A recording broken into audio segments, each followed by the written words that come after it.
Good afternoon, I'm Laura Hassel and welcome to the 101 News. The main headlines this lunchtime. 24 men have been freed after being kept as slaves on a travellers' camp. A British man has been shot and his wife has been taken hostage by a gang whilst on holiday in Kenya. And our main story this lunchtime is the 10-year anniversary of 9/11. Today marked the 10-year anniversary of 9/11, the day the Twin Towers were both attacked by planes that had been hijacked by terrorists. The attack killed thousands of Americans and claimed the lives of 67 British men and women. Now our national correspondent James Hibbert is in Stockport asking the public what their opinions are on the 10-year anniversary of 9/11. Here we are today in central Stockport, finding out the reactions of people to the 10-year anniversary of the 9/11 attacks in New York.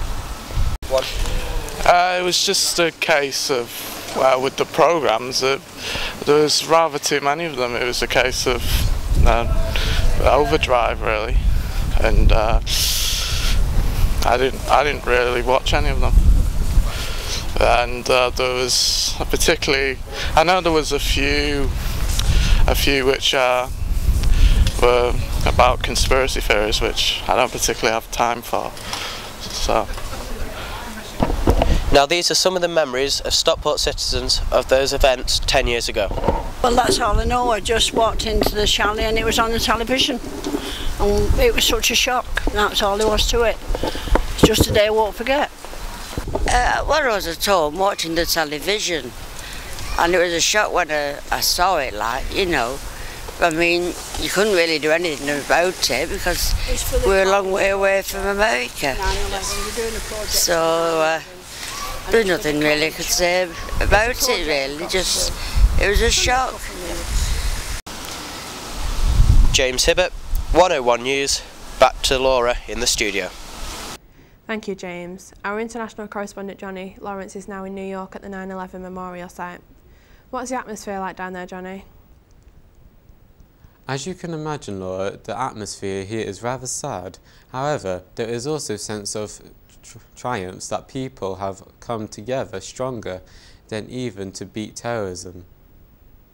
It has been 10 years since the atrocities of 9/11 in New York, where 4 planes were hijacked, 2 of which crashed into the World Trade Center in the financial heartland of New York.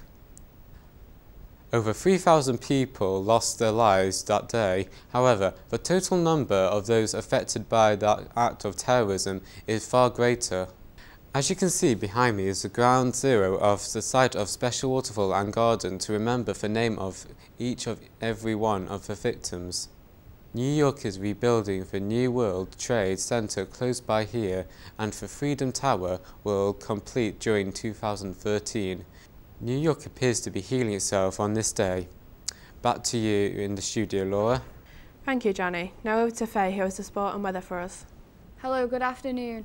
I'm sports reporter Faye Hall here with today's sport.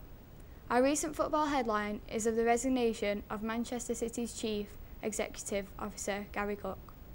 Cook has quit from the club as claims have surfaced about him sending an email which was meant for a colleague, and it contained Gary being disrespectful towards City player Nedda Manua's mum, who is ill with cancer.